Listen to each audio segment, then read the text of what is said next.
Hello tout le monde! Pour ma première vidéo, j'ai décidé de vous parler de ce par quoi tout se fait, le cerveau. Quand on y pense, c'est lui qui fait marcher le monde. C'est grâce à cette petite chose gluante qui tient dans nos deux mains réunies que nous percevons et découvrons le monde. Encore aujourd'hui, il reste un mystère pour les plus grands scientifiques.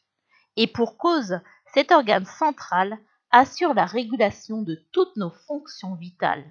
Respiration, rythme cardiaque, langage, prise de décision, motricité, mémoire. Ces tâches sont diverses et variées, d'où sa complexité. Il est temps maintenant de vous parler de 10 choses étranges que fait notre cerveau. Le cerveau est insensible à la douleur. Vous savez quand vous vous cognez le petit orteil au coin de la table basse? Oui, je vois que certains connaissent. Eh bien, un signal d'alarme est envoyé au cerveau par des fibres dites fibres nociceptives qui sont présentes dans tout le corps humain. C'est l'activité nerveuse de certaines régions du cerveau qui va alors nous permettre d'identifier la douleur et d'en prendre conscience. Vous devez vous dire, mais si le cerveau peut avoir mal, d'où la migraine ou le mal de tête? C'est très simple. Le cerveau est entouré de vaisseaux sanguins qui l'alimentent en sang. Le mal de tête est causé par la dilatation de ces derniers qui stimulent les terminaisons nerveuses, lesquelles provoquent la douleur. Lorsque le sang passe en battant dans la zone irritée, il provoque une pression sur le vaisseau dilaté qui se traduit par une douleur intense. Plus rapide que son ombre. L'organisme est stimulé en permanence par l'environnement. Les yeux réagissent à la lumière, le nez capte les odeurs, les oreilles sont sensibles au bruit, la langue perçoit les saveurs des aliments et la peau est sensible à la température et au toucher. Ces organes sont associés à nos sens. Quand l'un d'eux est stimulé, il génère des messages nerveux qui sont envoyés au cerveau très rapidement. Les opérations permettant d'identifier un objet ou une sensation et de décider du mouvement à effectuer prennent environ 130 millièmes de seconde. Il faut ensuite 100 autres millièmes de seconde pour exécuter ce mouvement.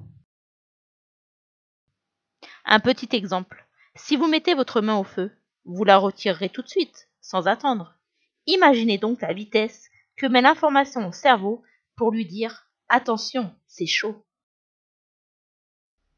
Mais quel gourmand! Alors qu'un cerveau adulte représente que 2% de notre masse corporelle et pèse environ 1,5 kg, il consomme 20% de notre glucose, ce qui témoigne de l'ampleur de ses besoins énergétiques. Comme ces cellules ne forment pas de réserve, elles doivent en permanence être ravitaillées par le sang. Les 2/3 de leur glucose sont ainsi renouvelés à chaque minute. On peut nous retirer la moitié de notre cerveau sans que ça se voie. On appelle ça une hémisphérectomie. Cette opération est utilisée pour traiter le syndrome de Rasmussen et les enfants qui ont des accidents vasculaires cérébraux handicapants ou qui ont des crises d'épilepsie extrêmement fréquentes.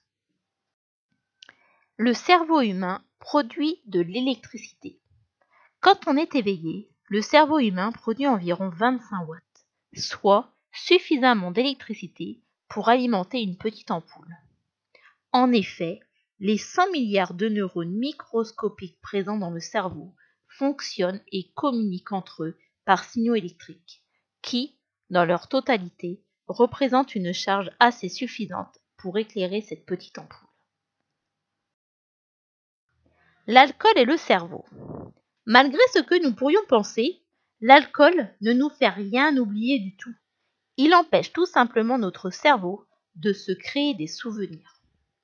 Quand l'alcool entre dans notre corps et arrive dans notre cerveau, il commence à interagir avec nos neurones. Ces derniers communiquent entre eux par des neurotransmetteurs. Il y a les neurones excitateurs qui utilisent le glutamate et les neurones inhibiteurs qui, eux, utilisent le GABA. Le glutamate entraîne une vague d'excitation et le GABA, lui, inhibe ce flot. L'alcool restreint la transmission de glutamate et augmente la transmission de GABA. Pour faire plus simple, moins d'excitation et plus d'inhibition. Le flot d'informations est alors ralenti, ce qui fait que nous ressentons moins, percevons moins et nous nous souvenons moins. Avez-vous déjà entendu cette phrase? Nous n'utilisons que 10% de notre cerveau. Est-ce un mythe ou une réalité? Très bonne question. Je vous laisse y réfléchir et me laisser vos avis en commentaire.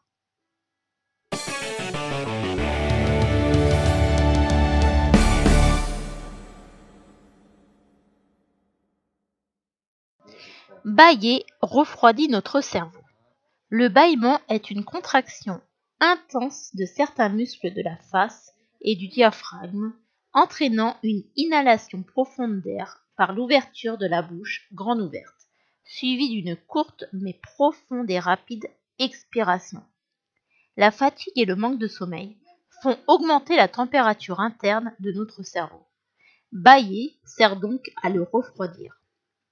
Petite astuce, si vous êtes victime d'une crise de bâillement, inspirez profondément par le nez ou mouillez votre front. Ça rafraîchit et vous arrêterez de bâiller. Le cerveau peut vivre entre 4 à 6 minutes sans oxygène. Notre cerveau est l'organe qui a besoin d'être approvisionné en permanence. Il consomme 20% de la quantité d'oxygène nécessaire au corps. À partir de 3 minutes sans oxygène, nos cellules cérébrales commencent à dépérir. Au-delà, des lésions cérébrales graves peuvent survenir et même entraîner la mort. Il ne s'arrête jamais. Lorsque nous dormons, le cerveau devrait lui aussi se reposer. Eh bien non, il n'interrompt jamais son activité.